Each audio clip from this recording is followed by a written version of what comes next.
web became very bloated, advertising kind of took over. Capitalism really took hold. I think there's still something really marvelous though about owning your domain. I think the most fun fact is that Jesse was my professor in college teaching the action script back in the day.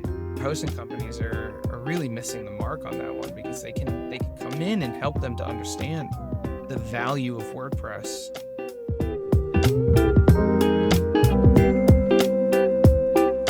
Welcome to Impressive Hosting, where we uncover the core tenets of great WordPress hosting. I am your host, Jesse Friedman. Before we dive in, remember to check out impressive.host. It's where you can comment on episodes, ask follow-up questions, and submit questions for upcoming guests. You'll also find all the links to follow, like, and subscribe where you listen. With me today is my best friend. That sounds a little corny, but it's true. And a colleague, someone I've had the pleasure of working with for 10 years now, maybe. I don't know. It's been a long time. Jeff Golenski, product manager at Automattic on A4A. What is A4A, Jeff? Yeah, so A4A is kind of an internal term, code name, but we are the Automattic for Agencies program. So we are a special program helping agencies grow their business, reinforce their relationship with their clients. And we kind of unite a lot of different Automattic brands you might have heard of, everything from WordPress VIP to WordPress.com, Pressable Jetpack, and Woo. That's awesome. I was a little reluctant to have you on because, now everyone's going to know why I wear the white glasses. Glasses? What are you talking about? What white glasses? Jeff is probably one of the better looking people I know in real life, so I model a lot after him. You might have noticed some similarities between the two of us, but Jeff and I have been friends for a very long time. We've had a chance to hang out as just friends at WordCamps, and then, we started working together at a company called Astonish back in 2010, 2011. And then we worked together at Brew Protect, which we sold to Automattic. And now we've been working to Automattic for, it's going to be 11 years. So I don't know. We've been working together for 15 years? It's been quite 14? some time. I think the most fun fact is that Jesse was my professor in college teaching the action script back in the day. Oh, I'm old. That's right. I was going to let you bring that one up because I did not want to drop that nugget. But I do tell everybody in real life, because anytime that anybody's like, Jeff's work is so great, I'm immediately Stop. No. I don't let you be modest because I want you to take credit for how great you are because I take credit for having taught you. So Order of operations. I like it. At Automattic, we have these 5-minute flash talks or 3-minute flash talks, right? And so I think it was the first one. No, it was the second one I ever did. Was I let people at Automattic vote. So a flash talk is basically you have a few minutes where you have to give a talk in front of everybody at the grand meetup, and you can talk on any subjects you want. Literally, there's no limits. It is a professional stage, but other than that. And so I gave everybody at Automattic the chance to kind of vote on it. And one of many options was Marv, Jeff's cat. And so Marv he's an old guy now. He's he's got to be coming up on double decades. Yeah, so to any cat lover out there, my wife and I have a cat named Marv. He's a tabby cat. I've had him since he was about 3 weeks old. And last week he hit 19 years old. So he's an old guy. He can still be a jerk, though. He's got plenty of energy, so. He's the original grumpy cat. That's true. But in a great way. He's got a good personality. Anyways, the talk was supposed to be about Marv, but I kind of shifted the entire thing into what Jeff's, I showed something like, this is what Jeff's website design looked like in 2007 or whatever. And then it showed the most awful, ugly website in the world. And then it was like, this is what it looked like after I taught him. And it was like your website. And it was gorgeous. I think it was Midnight Shift Studio or something like that, right? Yeah, that's pretty amazing. I think didn't you show a GeoCities site? Speaking of hosting, let's talk about web hosting from the late You want 90s, to get off this man. topic. No, it's all good. It's all good. I just want to give your listeners something of value, not just a bro fest. Yeah. No, I could talk about you all day, but yeah, man, GeoCities in the old web, man. We came up in a time when the web was weird, and you had the ability to kind of feel good about making it stand out and do a whole bunch of different things. And I feel like I talk about this a lot, but I feel like the internet has kind of gotten a little sterile. Um, and I wonder if a lot of it, from a design perspective. So you work as a product manager at A4A, but you're also someone with years and years and years of experience as a designer.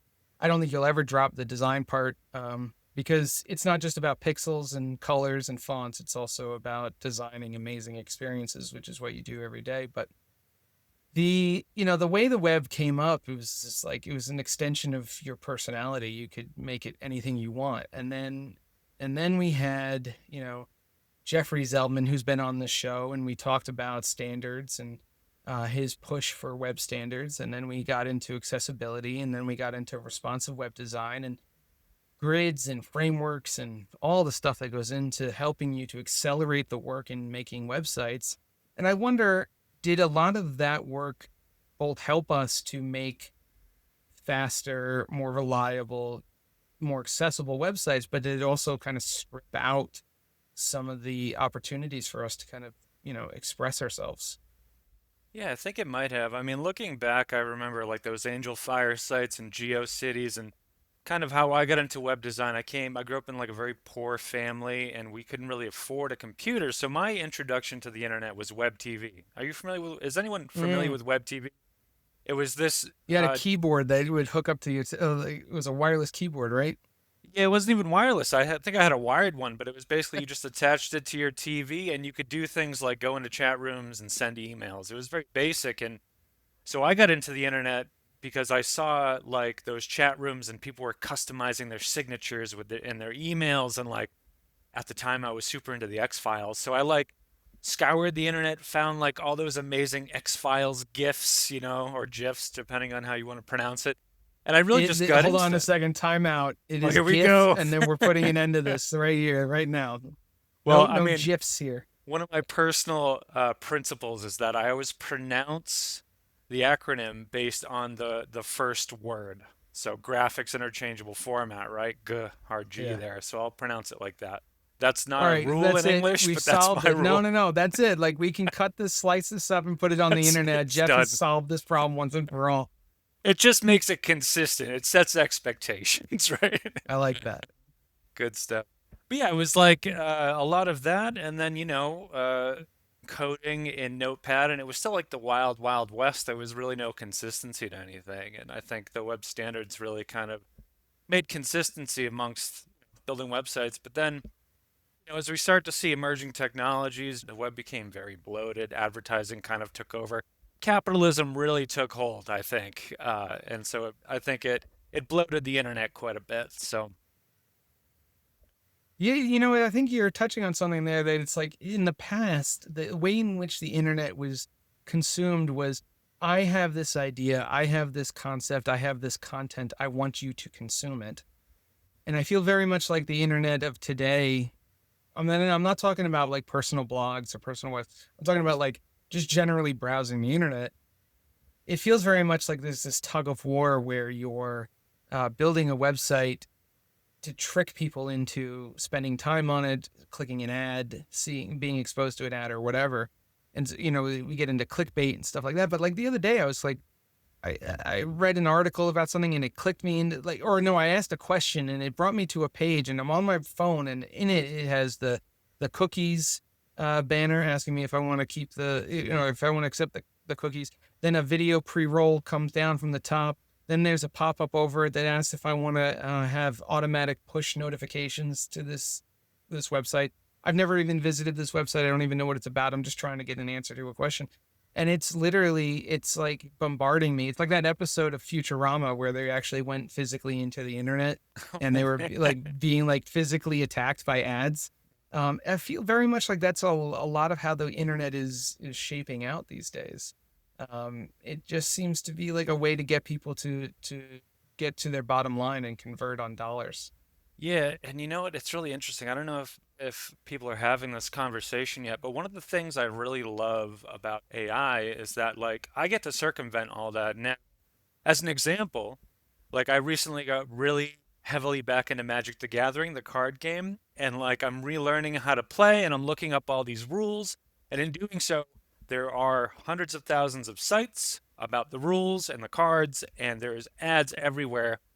And now I'm like, I don't need any of that. I'll go to ChatGPT, I'll ask it, it'll deliver me the information I'm looking for, and there are no ads. And I don't need to Yeah. like deal with all the video pop-ups or anything like that. So I think that's a huge benefit because I don't need to waste time anymore just digging through, which is it's nice in a way, but also we're getting further and further away from classic sites and, the real joy, I think, in building the internet. So Yeah. No, I think you're absolutely right. The interesting thing about AI and the way in which it's disrupting search engine optimization is something to think about. It's definitely I think it's doing a better job than actually Google in some cases in terms of attributing to the way in which like where the content came from. But at the same time, I think there are actual like studies being done right now that's showing that people are not clicking through to those websites as much as they would have on search engines. And so, a lot of times I think people are starting to panic in terms of like, well, who's getting credit for my content? Like I'm writing this content and the search and I mean AI is adapting it to deliver it to somebody else, and then like I get no credit for it. I get no visits to my website. And I really hope that maybe there's something in there where someone can come in and say like, solve this in a way that gets people to your website, but rewards you in a different way than forcing you to have to pay the bills through advertising. And I think that's the biggest problem that we faced with the internet is that we don't have a resolution for this. Is that the way, you have to keep the lights on, you have to pay for this content, all this stuff. And so how do you actually do that? How do you keep the lights on? Everything is free on the internet, so it results into ads, and then it becomes this battle of, I remember back in the day, it was actually Jeffrey Zellman. I mentioned it before. He created some kind of like I forget the name of it. It was like an ad network that was very tastefully crafted ads, and it only I don't know if it still exists today.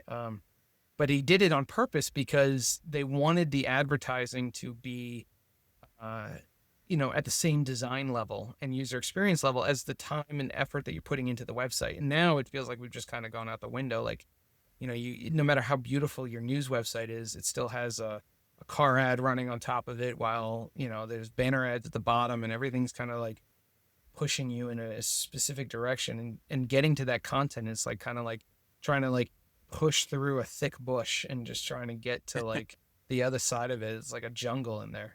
a lot of times that bush is a briar patch and you come out with scratches and a little bloody. Totally. Yeah. Yeah, for sure, Yeah, man. it's interesting. It's like depending on the tools that you use, I'm a huge fan of Perplexity. I don't know if you use it too much, but it has the same power to deliver you AI results, but it also credits the sources. So it'll deliver some excerpts. I use it a lot when I do like market research, when I'm looking to validate new projects and ideas. And then if I want to learn more, I can go to that source and then really dig in. And then, the author of that will get the ad spend and the money from that. So I Yeah. think that likes to help. I don't think too many people are thinking of that as they browse the internet, but I always think that if someone is taking the time to create that content, they deserve to be compensated. And it is very difficult to get paid online for sure. Yeah. Yeah. I think it's an interesting problem that if we can solve. I mean, it's funny because when we think about hosting companies and the way in which we can tie all this back to the reason we're here on this podcast, Automatic for many years has been very focused on giving people a voice, right? Our mission is to democratize publishing. We want to make sure that everybody can have a website. And so you can build a website on WordPress.com for free. And that gives you a voice, that gives you the opportunity to design. And so you get all these themes. And now with the site editor, you can really do some fun things. You can do some out of the box stuff again. And I think that we'll see a resurgence of like people feeling a little bit stronger or more opinionated about doing something unique and expressive around their personality. Um, but I think, it's something that the majority of hosting companies is kind of missing out on is that they're not recognizing that social media is gobbling up a lot of the market share or need for websites. And so, you build an Instagram, you build a TikTok, you build a Facebook page, and now these individuals who are influencers don't necessarily think to themselves right away, I need a website too. And I think that hosting companies are really missing the mark on that one because they can come in and help them to understand the value of WordPress, the value of owning your influence and owning your connection with your end community and channeling all that through a WordPress open web platform. You you think that we're missing the mark there? I think it's subjective, really, but yeah, in some cases, I love that the phrase of owning your influence, and I see that a lot. It's especially prevalent with smaller businesses these days, right? They have a platform like Facebook or Instagram, and they take advantage of that because it's free. What happens if someone doesn't have Instagram or Facebook? Then they kind of miss out on a certain market there. And I think personally, if I go to look at like a restaurant menu and I can't get to it in like DoorDash or on their website and it tries to take me to Instagram or Facebook, I no longer use those networks. And if I can't get to that content, I'm out. I'll find another restaurant, you know?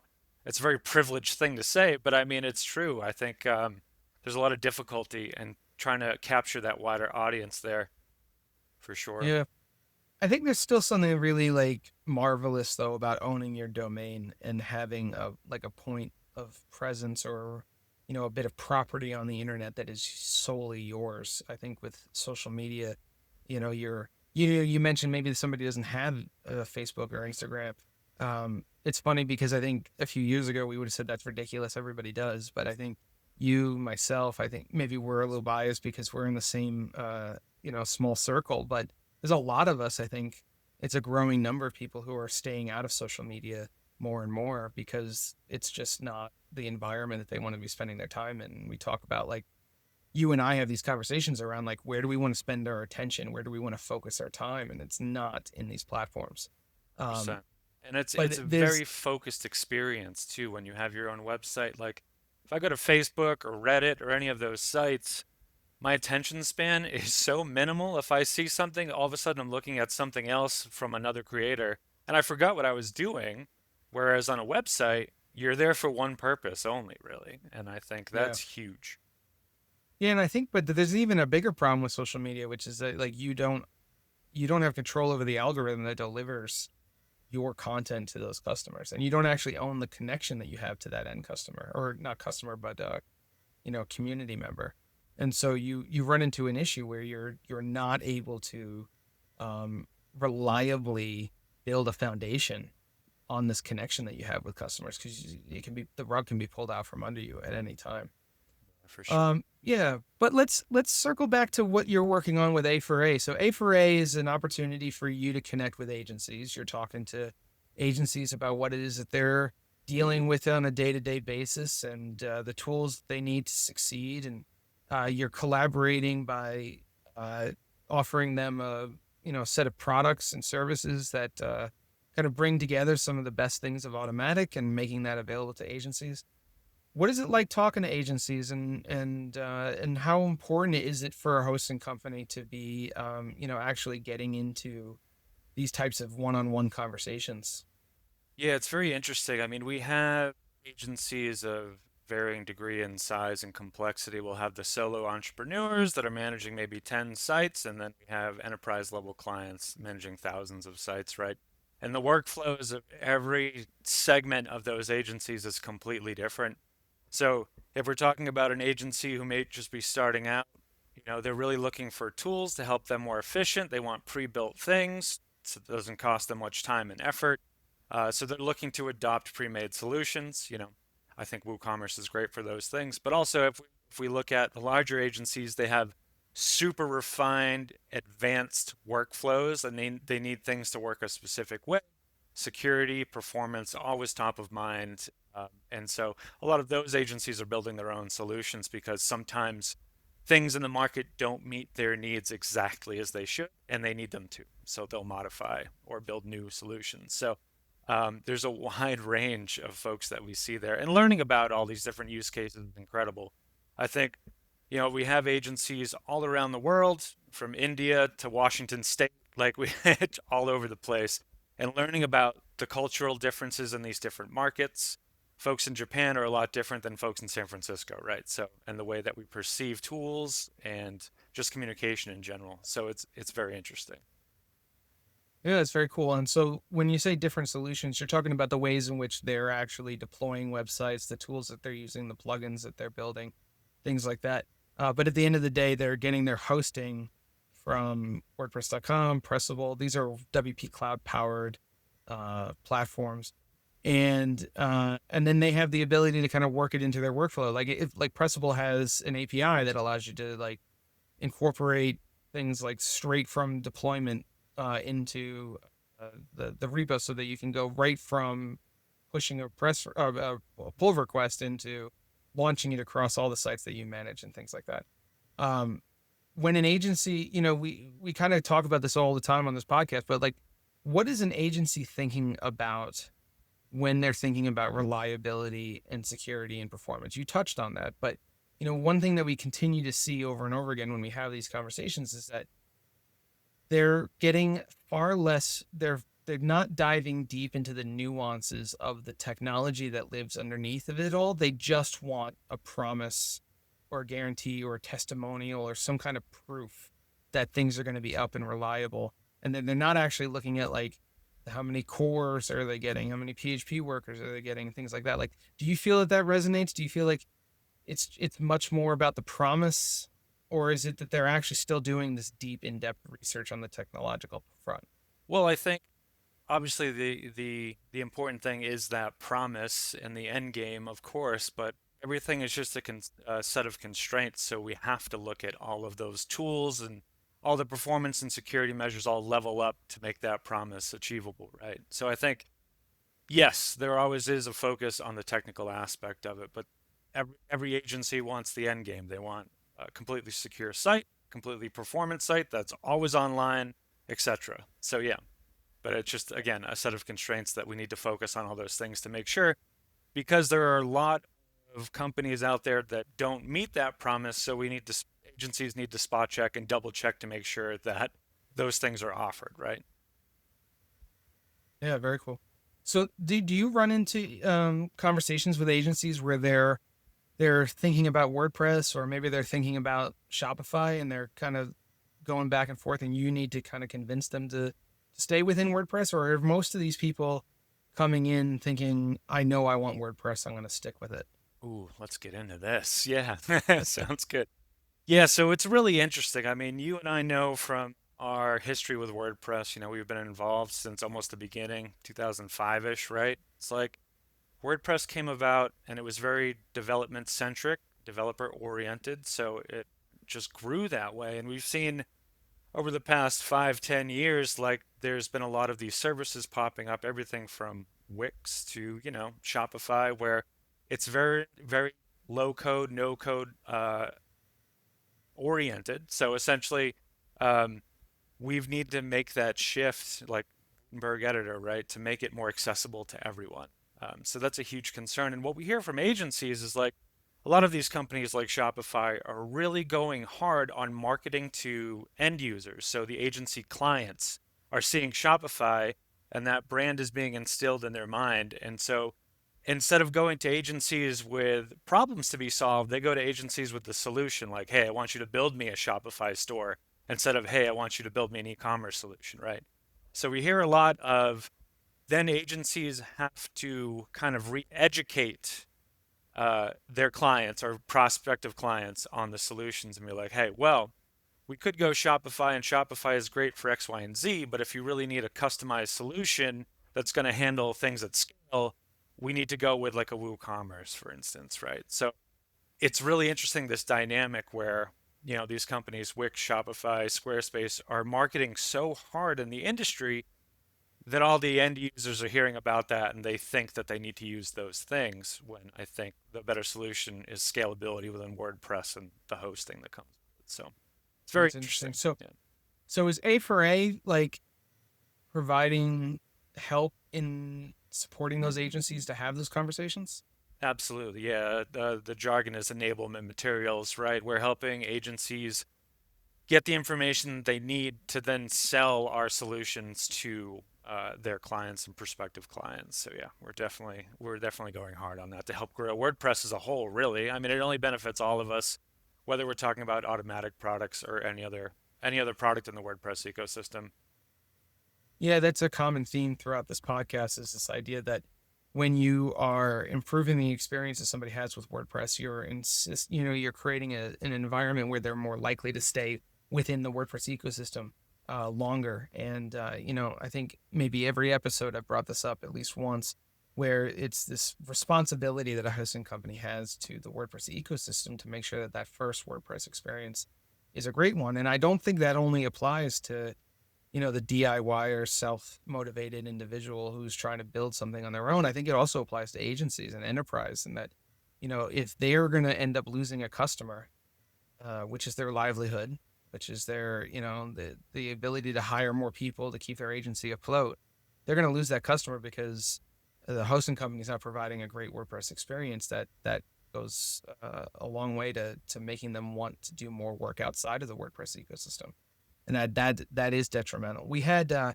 couple interviews with folks.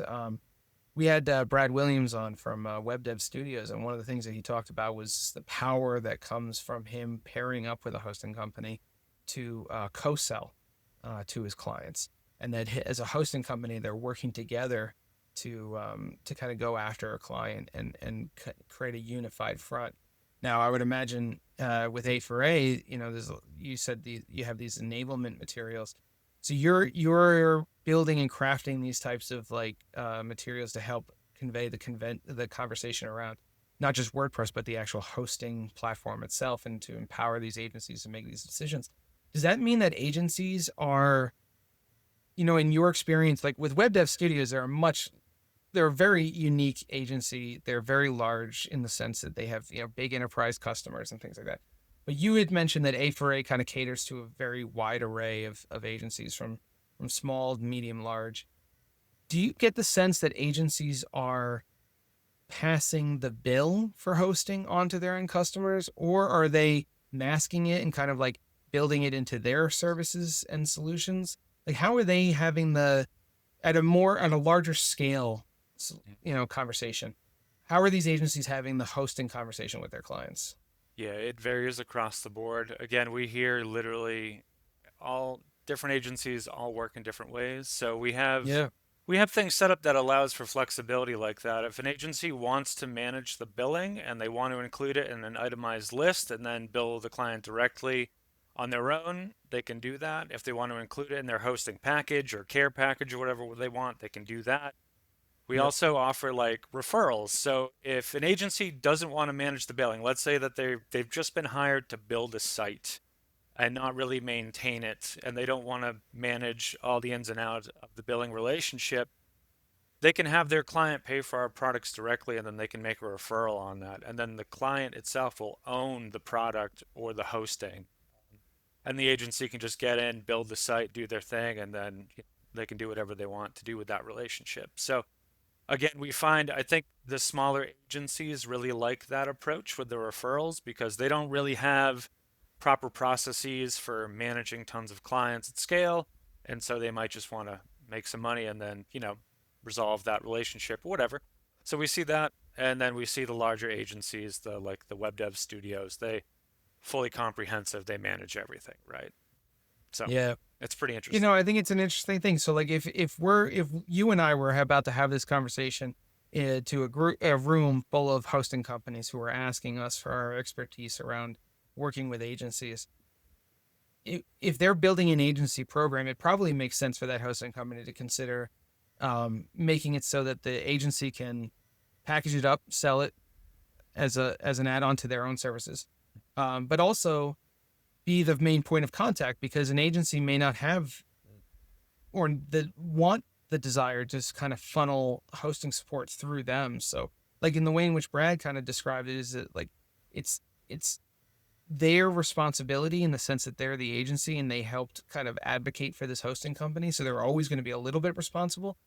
But in having a direct relationship with the end host, you are creating a line of communication there so that you're not, as the agency, always the point of contact. If something goes wrong, if the site goes down or something like that, the hosting company can have that. And so then if they're managing the billing, that even becomes easier. So A4A kind of allows for these different solutions, and you can kind of approach it from a few different angles. Yeah, exactly. And really we have two levels of customers, right? It's the agencies, and we also are servicing the clients to make sure that that experience is good for them as well. And again, it all depends. Like, there are more technical clients who just want more ownership, and so the agency can give them to them. Or the client could be like, hey, handle everything. I just want to make sure my site's online and I can sell things, right? And so that's an Right. opportunity as well. Yeah. Yeah. Well, we're about the end of this episode, and we're going to have to take a break. But before we do, let me ask you a quick question. When you think about the way in which A4A is kind of communicating the hosting packages to end customers, what are some of the things that are resonating with agencies the most? Like, you only have a limited amount of space, right? You only have a limited amount of real estate. How do you convince somebody to go with a hosting plan, and what is like top of mind for an agency when you're considering a hosting plan? Yeah, I think what resonates most, without a doubt, that we hear across the board, it's like the level of support that an agency will get. Like, we had an example a couple of weeks ago where there was an agency working with another host that, I'm not going to name who it was, but they had noted that their support went down, and even though they were paying an extremely high amount of money to, host all their sites, their support took, like, I think several days to get back to them, and they were like, I needed this resolved immediately, like it was a downtime issue or something related. And they were like, Yeah. I'm paying tens of thousands of dollars a month. You need to be here. Like, you need to be in the office with me, essentially. Yeah. So, like, Right. support is huge, and I think that's like a top factor with some of these agencies because you just need to be there. Like, things happen, downtime happens, security things happen, performance goes awry. And you need someone in support who's very technical on a development level, can help resolve things when they go wrong. And that's huge, and that's top of mind for all of our customers. Yeah, I think that really speaks to something there, because the idea here is that, like, they're testing out a hosting plan. They're trying to figure out if it's right for their customer.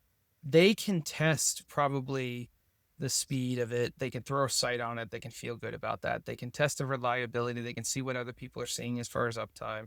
Like Review Signal, like, does third party benchmarks all the time. Pressable's in there, and it shows from a reliable third party how they're offering 100% uptime through WP Cloud. But the hardest thing I would imagine for an agency to really test is support, right? Like, because you'd have to probably come up with a fake reason to contact support. And that's something that I actually Like a encourage fire people to do drill. when they're Yeah. trying out.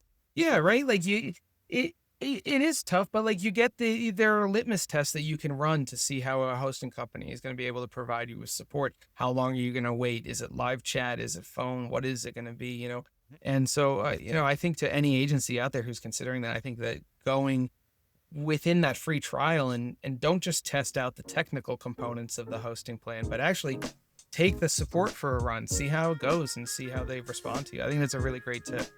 All right, Jeff, we're going to have to take a break here, and we'll come back to part 2 in a bit.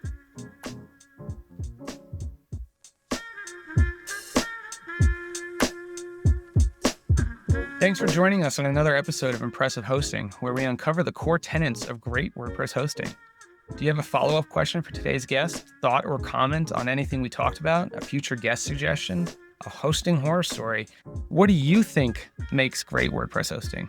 All your comments shape this show. Drop them on impressive.host. We also appreciate you following us on social media and subscribing to the podcast on your favorite platform. Finally, do check out our list of open source projects that need support at impressive.host. Whether it's code, community, or cache, you can make a difference. See you next time.